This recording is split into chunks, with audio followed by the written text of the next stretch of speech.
Hi, I'm the daughter my family erased. They said I didn't belong, told neighbors I was unstable, left my name out of everything. At my own father's funeral, my sister laughed when I walked in. But then the lawyer opened the will and said my name. The whole room froze. Want to know why? Before we begin, what time are you listening and where are you watching from? Drop it in the comments. Because this isn't just a family drama. It's the moment silence became power. The mirror was cracked, not broken.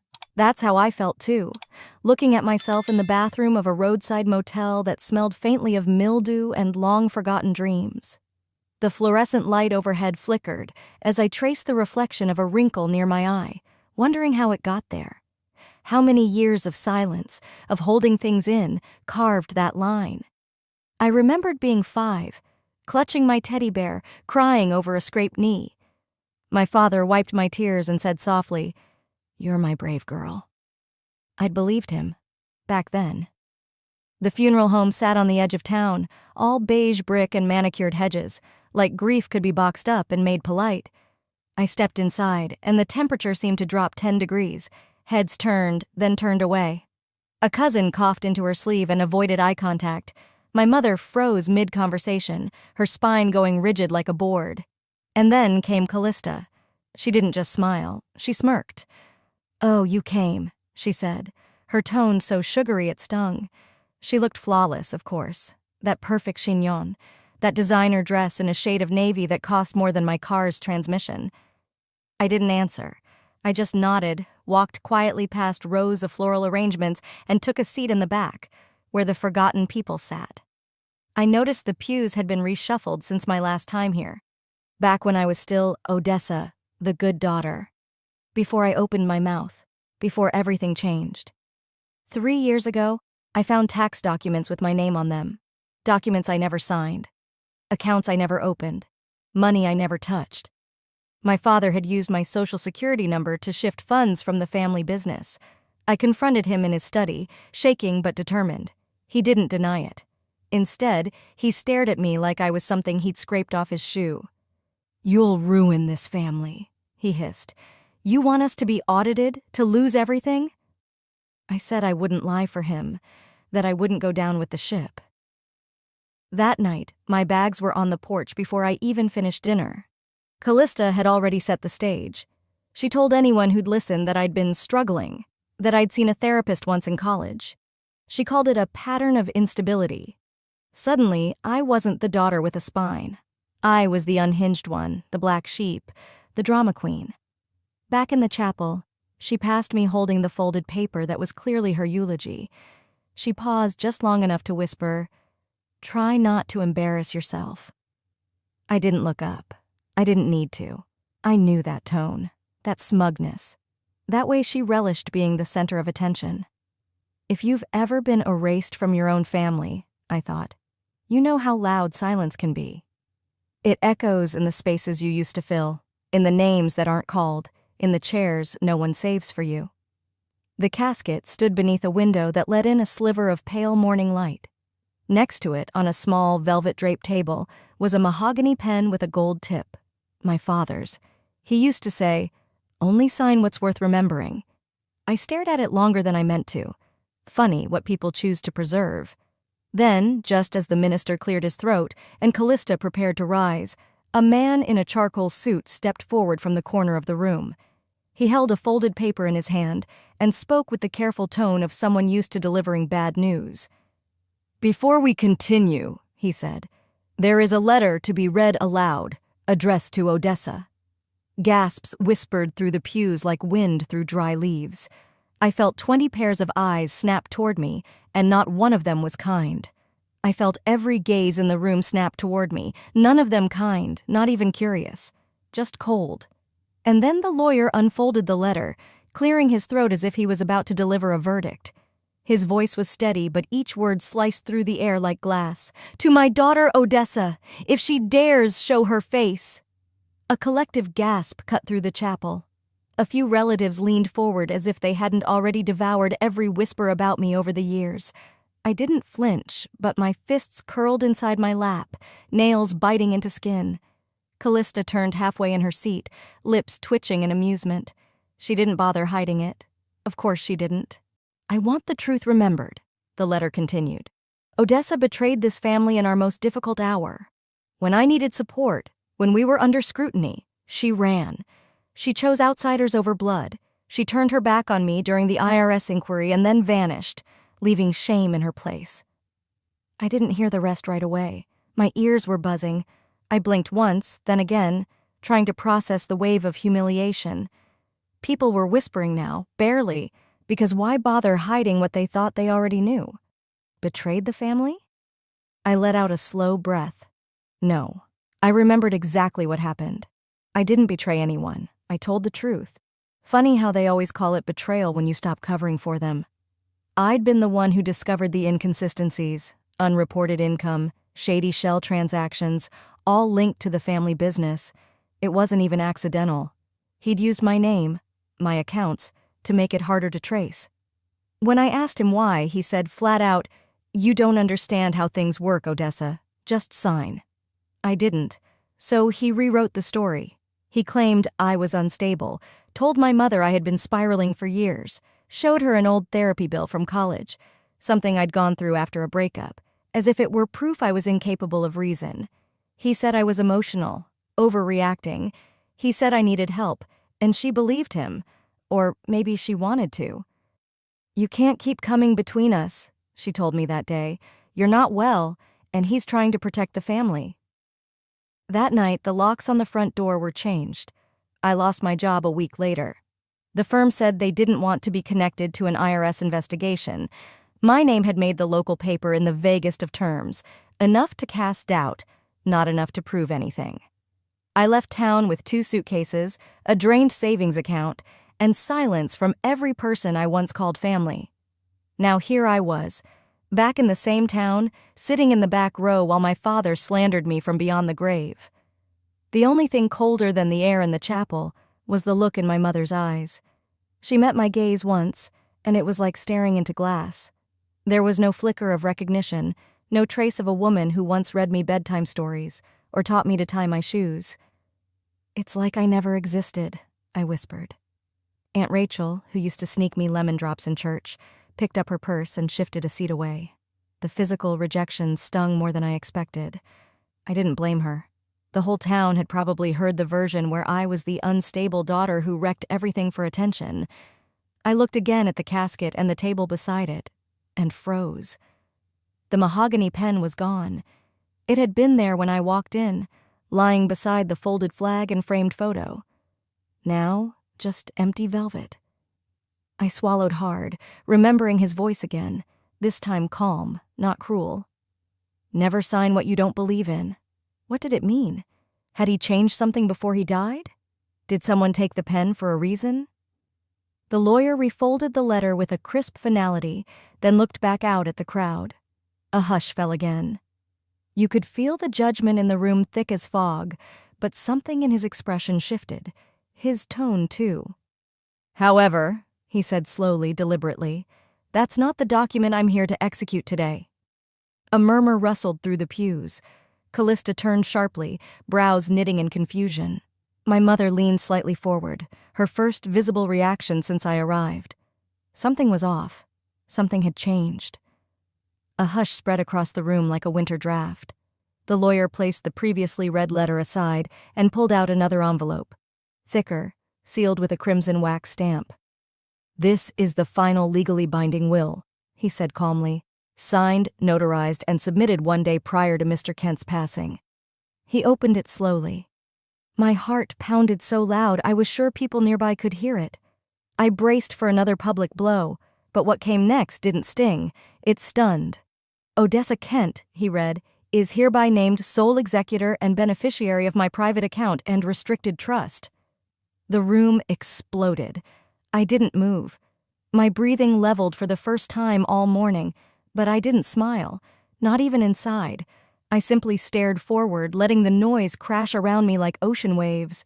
Callista's wine glass slipped from her hand and shattered against the marble floor. A few people gasped. Others murmured. One cousin muttered under her breath, "You've got to be kidding." Callista surged to her feet. "This is a joke," she barked. "He changed the will. I was there. He made it clear who was supposed to handle things. She wasn't even speaking to him." The lawyer didn't blink. "This version was notarized the night before his heart attack. It overrides all previous documents." I turned to look at Callista then, not with glee, not even satisfaction, just clarity. Her face twisted into something between rage and fear. My mother stood, smoothed the hem of her dress, and walked out. No words, no glance back.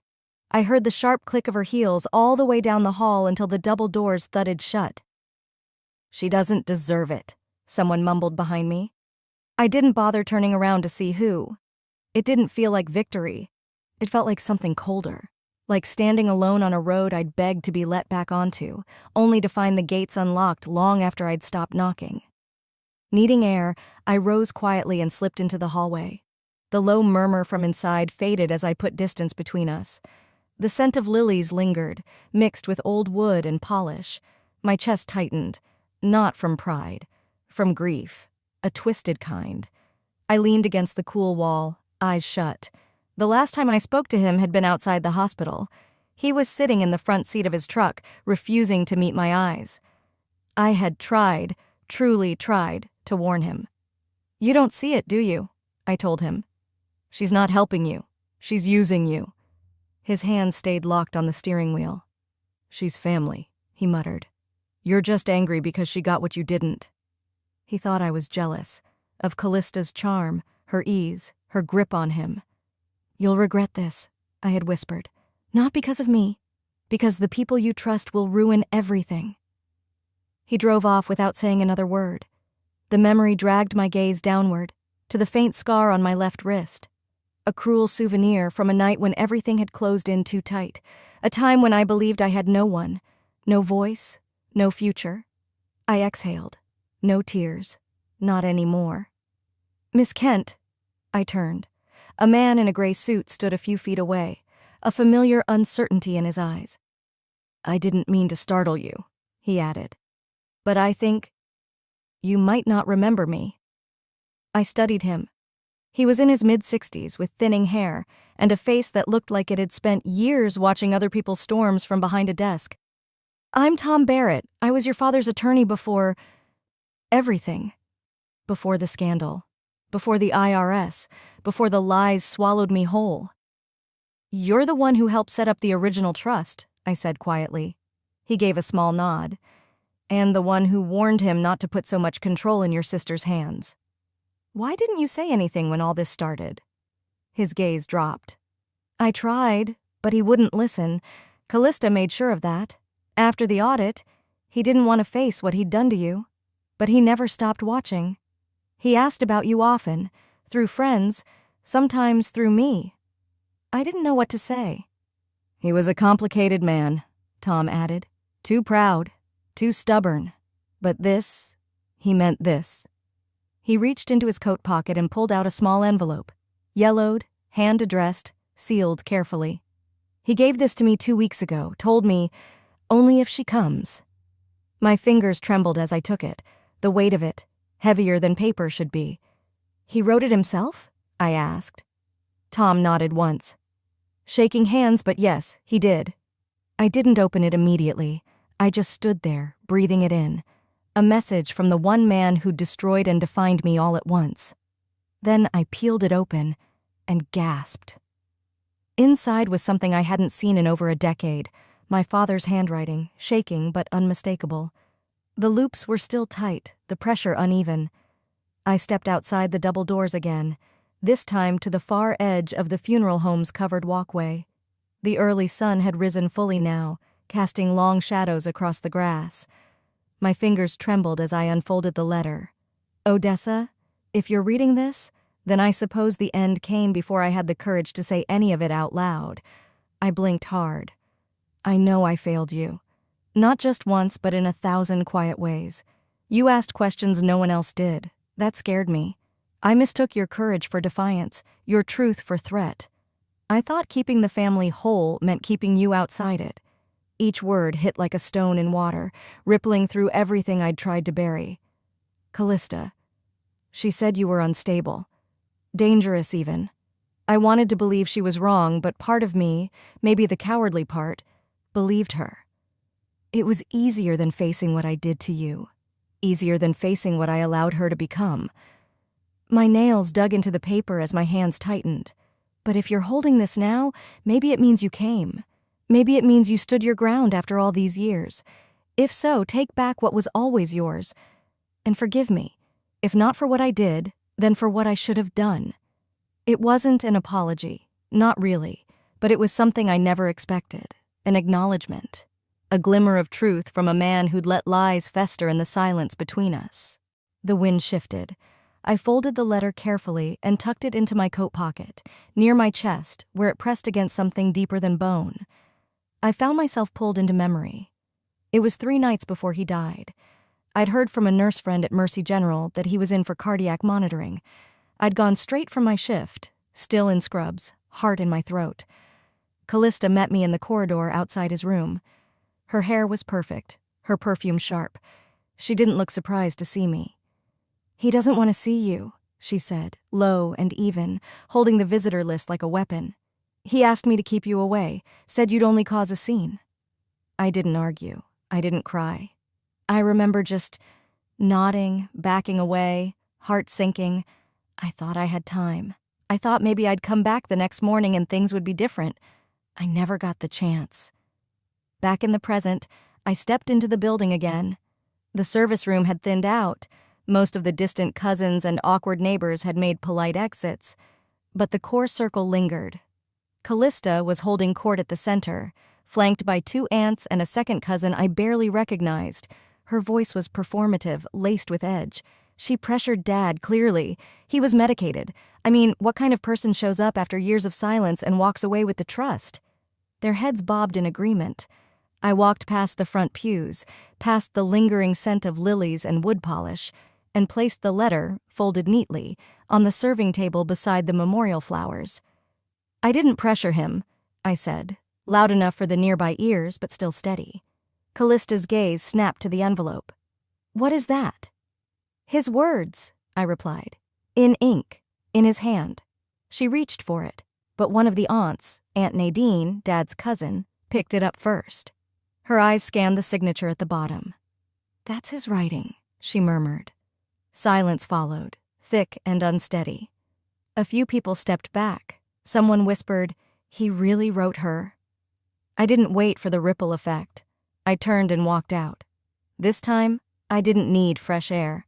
I just didn't need their faces, their judgment, their rewrites of what happened and who I was. They weren't there when I needed them. Not when I was dragged out of the house in the middle of the night. Not when the tabloids printed rumors Callista leaked. Not when I couldn't pay rent and had to sleep in my car for a week. And I sure as hell didn't need them now. In the quiet of the side lobby, I sat on the edge of a bench, letting the sounds of muffled voices and distant organ music fade behind thick walls. My phone buzzed in my coat pocket. It was a new email from the trust administrator's office. Subject line, filing initiated. Transfer of controlling interest, Bundy Trust. The floor didn't tilt, but my spine stiffened like it had braced for something tectonic. I stared at the subject line until the letters blurred. My hands hovered above the keyboard for a moment, then clicked the email open. There it was, confirmation from the trust office. The Bundy Trust had been reopened and re-registered, listing me, Odessa Elaine Bundy, as a co-trustee. For a second, the air in my apartment felt thin. At first, I assumed it had to be some administrative glitch, but as I read further, a single paragraph made my throat tighten. Pursuant to Clause 11, C of the 2011 Private Estate Addendum, and in the absence of any valid revocation document, Miss Odessa Bundy remains a named fiduciary party with full access and voting authority. Notification has been delivered to all relevant stakeholders. He left it in. My father never removed my name, not out of sentiment, surely. More likely, he forgot, or maybe he expected me to stay gone forever. Callista must have banked on it. She counted on my absence being permanent. It wasn't. The next morning, I stepped off the elevator into the trust firm's marble-floored lobby in downtown Denver. The scent of paper and old coffee lingered in the air. Familiar. unchanging. The receptionist recognized my name and gave a small, courteous nod before guiding me toward a glass-walled conference room. Inside waited a man in his 60s, crisp gray suit, horn-rimmed glasses, hands folded over a manila folder. "Miss Bundy," he said, standing. "I'm Richard Langley. I handled portions of your father's estate transitions in the early 2010s. We shook hands. His grip was firm but brief. "You've read the email?" he asked, gesturing for me to sit. "I have." "Well," he said gently, "the clause was never officially revoked. Your father had drafted an amendment in 2018, removing you as successor trustee, but it was never signed, let alone filed. So legally, you are," he nodded, "still a fiduciary of the Bundy Trust, with full rights, including voting shares and asset oversight." He paused, then reached into his folder and slid something across the table toward me. A small black flash drive in a clear plastic bag. "This was found in your father's private desk drawer, in a compartment locked separately from the rest. It's dated roughly 10 months ago. I haven't listened to it, but based on the metadata, it's a voice memo, audio only." "Why give this to me?" He exhaled. He left a note attached. It simply said, "For Odessa, only if she comes back." I thanked him, took the flash drive, and left. Back in my apartment, I didn't sit. I paced. I poured a glass of water I never drank. Then I plugged the drive into my old laptop and clicked open the file. The sound crackled faintly. Then his voice filled the room. "I kept the lie going too long," he said, voice gravelly, breathless. "You were my daughter first. I forgot that. I let others convince me you were dangerous, that you'd ruin everything. But you were just telling the truth. The damn truth." I froze. I believed Callista because she showed me what I thought was proof. A video of you shouting, crying, accusing me. She said you were unstable, that you were trying to take us down. But later, I realized she edited it. She clipped the part where I told you to leave, where I threatened to cut you off if you didn't back down. There was a silence. I could hear him coughing in the background. I kept saying I'd fix it. But I didn't. I waited too long. The audio ended there. I didn't cry. I just stood there, hands limp at my sides, until the laptop screen dimmed. Later that evening, I opened the remaining folder stored on the flash drive. It contained a single scanned document, barely legible but clearly notarized. It revoked Callista's sole authority over the trust. My name again restored beside his. The date?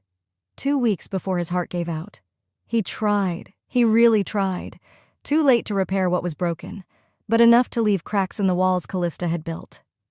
I stood by the window, Denver's skyline barely visible through low clouds. Years of silence collapsed into a moment of stillness. "I'm not here for revenge," I whispered to my reflection in the glass. "But I'm not leaving this time either." Then the phone rang. Unknown number. I picked it up. Callista's voice came through, sharp and cold. "I hope you're not planning to show up at the board meeting Friday. You'll regret it if you do." I didn't answer. I just stared at my calendar. Friday was circled in red, a thick, confident loop in my father's own handwriting. The call ended, but her voice didn't leave. It echoed in my apartment like a threat pinned to the walls. I stared at the phone in my hand, replaying the words, not because I needed to, but because they had lodged themselves somewhere between my collarbone and my stomach. "I hope you're not planning to show up at the board meeting Friday. You'll regret it." There was something about how calmly she said it, that cold certainty, like someone who's never had to clean up after the messes they made, because someone else always did. I set the phone down on the kitchen counter, took a step back, then leaned against the fridge. The hum of its motor was the only sound in the room. I stood there for I don't know how long, long enough for my legs to ache. Part of me wanted to scream. Another part just wanted to disappear. What was I still doing here? It wasn't the fight I was tired of. It was being hated by the people who were supposed to love me. That night, sleep stayed away. I tossed between the couch and the bed, trying to think of anything else. I couldn't. So I let my mind do what it always did when I was too tired to resist. It drifted back to that night, junior year of college, the night I tried to forget for so long. The envelope with the scholarship offer had come in the mail that afternoon. It was a full ride. Every credit, every semester covered. I had worked for it. Stayed late in the labs, tutored struggling kids, kept my GPA above 3.9 while juggling 2 part-time jobs. When I walked into the living room holding the envelope, Mom was folding laundry. Callista was perched on the armrest of Dad's recliner, scrolling through her phone. I barely said anything, just held up the letter with a quiet smile. I got it. She glanced up, her eyes narrowed. You got what? The full scholarship, biotech fellowship. Something in her face shifted, like a switch flipped the wrong way. She stood slowly, walked toward me with a stillness that made the air tense. You always have to make everything about you, don't you? And then the vase flew. It shattered against the far wall behind me. Pieces skittered across the floor like tiny knives. Water from the hydrangeas soaked into the carpet. I didn't move. I didn't cry. I just looked down at the shards near my feet. Mom rushed in and grabbed Callista's arm, not to scold her, just to pull her away. Don't provoke her like that, Odessa, Mom said sharply. You know how she gets. I remember blinking at her. That's all I did. Blink. She's upset. That's all. Your silence is your best weapon right now. That night, I packed for school with a towel pressed to the bruise on my upper arm. I left early the next morning before anyone else was awake. In the present, it was close to midnight when I got up from bed and wandered over to the boxes stacked near the closet, the ones I hadn't touched since moving in. I opened the one labeled Dadmisk and started digging through old notebooks and his cracked leather planner. At the bottom, tucked in a corner behind a faded photo album, was something wrapped in a dish towel. I unwrapped it carefully. The vase, the same one from that night, cracked in 3 places, one side dulled by time but still intact. Someone had taped it back together, sloppily, the flowers long gone. Inside it, a folded note. The handwriting was unmistakable. Silence helped once, but not always. I sat down slowly, the note trembling in my hand. He remembered. That night, the words Mom had said. And maybe, in his quiet way, he had been trying to say something different now. All these years I'd thought silence was dignity. That swallowing pain gave me strength. But what it really gave was power, to people like Callista. It took that cracked vase to make me feel it, deep down in the hollow space where my confidence used to be. But just as quickly as it stirred, that heat fizzled. I was so tired in a way sleep didn't fix. Maybe it was easier to just not go. Let her keep the board, the trust, the narrative. I'd lived this long without any of it. Did it really matter anymore? I slumped onto the floor next to the open box. The vase sat beside me. Its seams looked more visible in the lamplight. My phone buzzed. I reached for it out of habit. A direct message, from Lila, a girl I mentored years ago in a local STEM outreach program. She'd been 14 when we met, scared to speak in class, brilliant but so unsure. Her message was short. You told me to speak up, even when my voice shook. You okay? I read it twice. My fingers hovered over the screen, unsure what to type. And then, without thinking, I wrote, I'm about to speak. Friday morning arrived in a gray, quiet haze.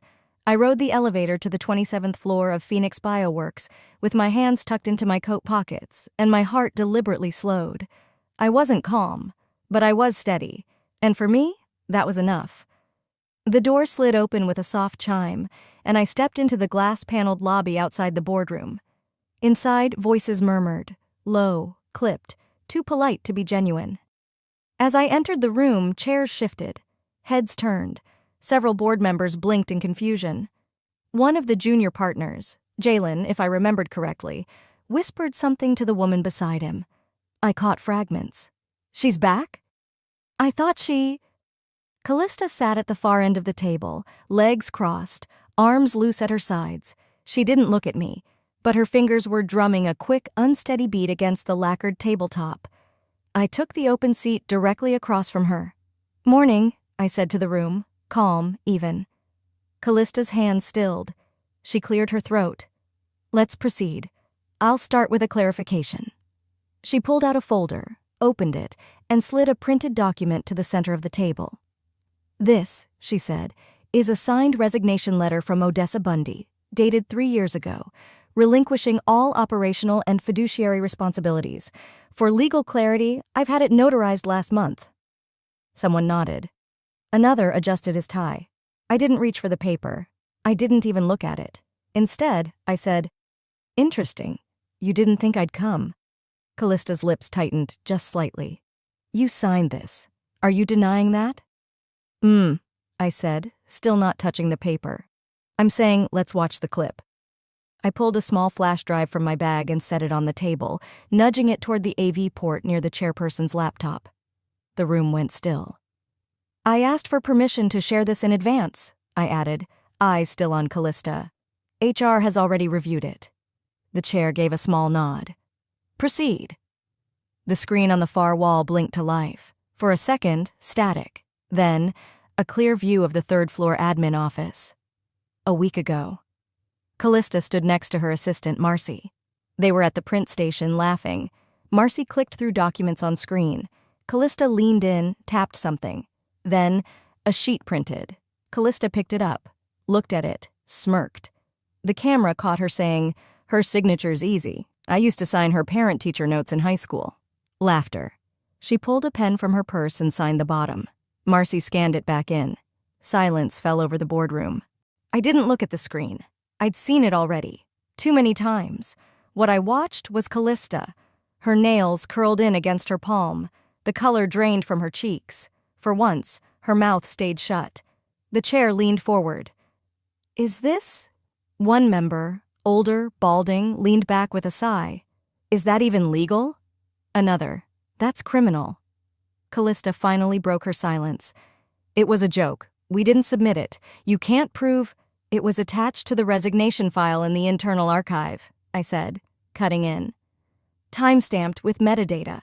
I have that too." I let the silence stretch. Then I turned back to the table. I didn't want to come back to a war. I really didn't. But I also won't leave my name behind. Not like that. They watched me now. Some curious, some wary, a few ashamed. "I was co-founder of Phoenix Bioworks," I continued, voice steady. "I'm the author on 2 of our key patents. I managed our first clinical trial and negotiated the initial round of angel investment that got us off the ground. You can dislike me, but you don't get to erase me." Callista tried to interject, but I raised my hand, not angrily, just to finish the thought. "I'm not asking for sympathy, but I am invoking Clause 4, 3.3 of the company bylaws." Now, real panic bloomed. The chair sat up straighter. "That clause hasn't been touched since—" "It's still valid," I said. "And it's simple. If a founding member is removed through fraudulent action or coercion, the board must vote to initiate a financial and procedural audit. Immediately." No one moved. I reached into my bag and pulled out a copy of the clause, signed and dated by all founding members, including Callista. The chair read it aloud. When he finished, he set the paper down carefully and looked around the table. "I'm calling an emergency vote." I didn't look at Callista. There was no satisfaction in it now, no venom. She'd carved her own path long ago. I just stopped stepping aside for it. Hands were raised. 7 out of 9. The motion passed. Callista sat frozen. Not protesting. Just quiet. I stood, collected my bag, and nodded once. They could keep the room. I had what mattered again. My name. By Saturday morning, the boardroom had been sealed off for audit compliance. I arrived early, before the lawyers, before the auditors, before anyone could say something rehearsed. From the outside, it looked quiet. Inside, too, the blinds were drawn, the lights dimmed low, but the silence was uneasy, like a smile that doesn't reach the eyes. I barely had time to sit before my phone buzzed. Subject line: clarification needed on financial discrepancies, media inquiry. I frowned. Attached was a PDF, a press release timestamped at 11:38 p.m. the night before, released by Phoenix's own PR division. I scanned it quickly, my heart sinking into my stomach. Phoenix Bioworks is aware of an internal investigation regarding a former executive potentially misappropriating funds during fiscal year 2021-2022. The matter was brought forward via an anonymous tip and is currently under review. Former executive. Anonymous tip. The wording was careful, sterile, but it screamed accusation, and the only former executive on everyone's lips right now was me. I stepped into the hallway and pulled out my earpiece. As soon as I connected to the company Slack, my worst suspicion landed with a blow to the gut. Entire threads filled with people tagging my name. Some were cautious, some cruel. Did anyone else hear about this years ago? I always thought she left too suddenly. Is this why Callista had to clean up so much mess? No one had even asked me. No one needed to. I closed the app and gripped the phone tight enough to feel the bones shift in my hand. My breath came shallow, like I was back in that hospital hallway, watching my father's door close in my face. Shut out again. Lied about again. For a moment, I turned toward the exit. This isn't worth it, I thought. You're not built for this fight. And then, like a reflex from a life long before Callista's name had weight, I heard my father's voice from somewhere in memory. Calm, low, spoken across a dark porch one summer when I'd come home sobbing from a failed science competition. They'll hit you hardest when you're closest to beating them. It had sounded like an excuse then. Now, it felt like warning. I turned back inside. One of the junior legal associates was setting up files near the window. He gave me a wary nod. Sympathetic, maybe. I walked past him, slid my bag onto the table, and opened the front pocket. At the very top, almost forgotten, was the wooden nameplate, Odessa Bundy, co-founder. I held it in my palm for a long minute, the same one Grandpa had carved with his own hands the summer I turned 23. Back then, I'd kept it on my desk like armor. It had been buried for years, first in a drawer, then under years of silence. I placed it on the legal table, centered it, let them see it, let them remember. By 10:30, the internal legal team and the audit firm were assembled. The room felt colder now, sterile with tension. They asked me if I had any opening remarks. I'd like to submit additional evidence, I said, sliding over a printed packet and a USB stick. The lead auditor raised an eyebrow. Regarding the press allegations? No, I said calmly, regarding a legal conspiracy to provoke those allegations. I opened the presentation from the USB drive. On screen, a string of emails between Callista and a private attorney from 2 months ago. The thread started with, "Contingency plan in case she reappears." The rest was worse. Lines about media leverage, about legal rumors, no need for proof, just pressure. One file was a draft of the very press release issued the night before, and at the bottom of the last email, "She won't fight, she never does." A beat of silence filled the room. Papers stopped shuffling. Coffee cups were slowly set down. The head of corporate legal leaned forward. "These are real?" "They were recovered from my father's encrypted drive," I said. "Time-stamped, chain-verified. You can call the forensic team." Someone at the far end whispered, "This is premeditated." The firm's general counsel looked at me directly. "Would you like to file a countersuit for defamation and breach of fiduciary duty?" I shook my head. "No, I just want it known. I don't need to take anything from her. I just want the lies to stop." He nodded slowly. "It'll be entered into the record." I reached into my coat pocket and pulled out my phone. My fingers hovered for a moment over the keys. Then I typed, quickly, precisely. Statement from Odessa Bundy. "I have no interest in revenge, only truth. Let the records reflect what was done. I'm not here to bury anyone, but I won't let anyone bury me either." I sent it. No edits, no emotion. Let them interpret it how they wanted, but it was mine. As the legal team began drafting responses, one of the interns walked over with a glass of water and placed it quietly next to me. "I saw what they wrote," she murmured, eyes averted. "We've been rooting for you. All of us who didn't have a last name that opened doors." I blinked, then nodded. Words didn't come easily right then. Outside, the press hadn't left. The cameras were still waiting. The story wasn't over. But the truth was out. And for the first time in years, I wasn't afraid to be seen. A week passed. Not loudly, not triumphantly, just quietly. Like a room slowly exhaling after years of holding its breath. It was Sunday morning, and I found myself sitting in Grandpa's old study. The windows were cracked open, letting in a soft breeze that smelled faintly of pine and morning coffee. Dust motes floated like lazy fireflies in the light. The nameplate, my nameplate now, sat solidly at the center of the desk. It felt less like a symbol and more like a root, something that held. There had been no word from Callista since the vote. No apology, no denial, just an absence that, for once, felt like a gift. Our mother had left town abruptly, citing the need for space and sun. She texted me once. It read, "You got what you wanted. Let it rest." I didn't respond. I had learned painfully that closure is a myth when it relies on people who never saw you in the first place. Some truths don't arrive wrapped in forgiveness. Some just settle into place like old furniture, undeniable, unmoved. I had started sorting through old files, not looking for anything in particular, just clearing space, I guess. Grandpa had always kept meticulous records, hand-labeled folders from decades past, receipts from stores that didn't even exist anymore. It was when I reached to dust behind the built-in bookshelf that I felt something shift. The back panel was loose. Tucked behind it, aged and yellowed with time, was a small envelope, sealed. My name written in the same strong block letters Grandpa used when carving wood. I sat down before opening it. My fingers shook, not from fear, but from recognition. He'd written this for a version of me he never got to speak to. "If you're reading this, you stayed, and that's why I left it all to you." I blinked. A slow, stinging pressure filled my throat. They all thought being loud meant being strong. But I saw you. You never begged. You never screamed. You watched. You endured. That's a power too many dismiss. And I'm sorry I didn't say it sooner. The family broke itself trying to silence you. I hope you'll build something better.